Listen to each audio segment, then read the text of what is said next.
බුදුරජාණන් වහන්සේගේ අරහං ගුණයට පහදිනවා කියලා කියන්නේ බුදුරජාණන් වහන්සේගේ හිතේ රාගය නැහැ, ද්වේෂය නැහැ, මෝහය නැහැ.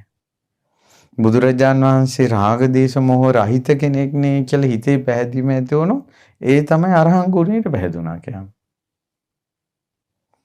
දැන් අපි හිතමු ඔන්න බුද්ධ පූජාව තියෙනවා. අයියෝ අද තියාගන්න බැරි වෙනවා බුද්ධ පූජාව හැමදාම තියෙනවා. එක දවසක් තියාගන්න බැරි වුණා. අනේ මොකක් වෙයිද දන්නේ නැහැ කියලා බය වෙනවා, තැති ගන්නවා. එයා බුදුරජාණන් වහන්සේගේ අරහං ගුණයට පැහැදිලා නැහැ.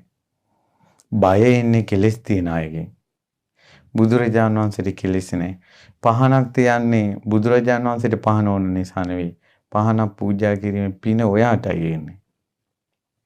ඔයා බුද්ධ පූජාව තියනකොට ඔය මේ බත් ව්‍යංජන බුදුරජාණන් වහන්සේට උවමනාවක් නැහැ.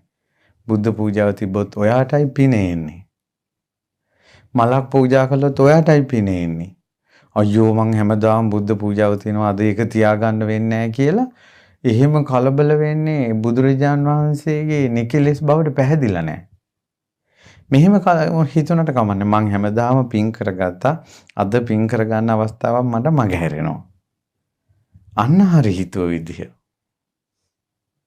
අද මට පින් කරගන්න අවස්ථාවක් මගහැරෙනවා එච්චරයි. මොකද මේ හරියට රෑ 9ට දිව්‍යයන්ට පහන තියනවා වගේ පහන තිබ්බේ නැත්නම් ඇඳෙන් ඇදලා දායි වගේ බුදුරජාණන් වහන්සේ ඔයා ඇඳෙන් ඇදලා දාන්න දෙන්නේ නැහැ. බුදුරජාණන් වහන්සේ පිරිනමම් පාපු කෙනෙක්, නිකලෙස් කෙනෙක්. පහදින්න බුදුරජාණන් වහන්සේට. බුදු පිළිම කඩනවා කියන්නේ ඕකනේ. මේ පිළිමයක් කඩනකොට බුදුරජාණන් වහන්සේට තරහයයිද? චෛත්‍යයක් කඩනවා. බුදුරජාණන් වහන්සේට තරහයයිද? පිළිම බදාගෙන අරහෙට අදිනවා මෙහෙට අදිනවා. බුදුරජාණන් වහන්සේට තරහයයි? බුදුරජාණන් වහන්සේ තරවනවා. ඔයාටයි ප්‍රශ්නේ. බුදුරජාණන් වහන්සේ මොකවත් වෙලා නැහැ. බුදුරජාණන් වහන්සේ පිරිනමම් පාලා. මිනිස්සු බුදුරජාණන් වහන්සේට බයිනවා. ඒක ඔයාට. බුදුරජාණන් වහන්සේට කෙනෙක් ප්‍රශංසා කරනවා. ඒකත් එයාට. බුදුරජාණන් වහන්සේ නින්දා ප්‍රශංසා ලෝකෙන් ඈතර වුණ කෙනෙක්. පැහැදිලි නේද? ඒ නිසා බුදුරජාණන් වහන්සේ කියන්නේ ළඟ කඩුවක් තියාගෙන ගාඩ් කර කර වැරදුනොත් අපේ බෙල්ල කපන්න ඉන්න කෙනෙක් නෙවෙයි. අපිට අච්චු දෙන කෙනෙක් නෙවෙයි.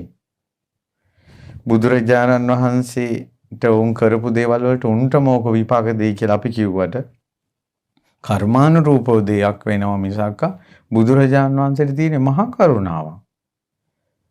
Taman දෙසට මල් ලිසින දිගා වෙලා වඳින මිනිසාත් කඩුවක් ඔසවාගෙන ඉන්න අඟුලිමාලත් බුදුරජාණන් වහන්සේට දෙන්නෙක් විදිහට පේන්නේ. ඒ ඔක්කොම මේ සසරේ අතරමං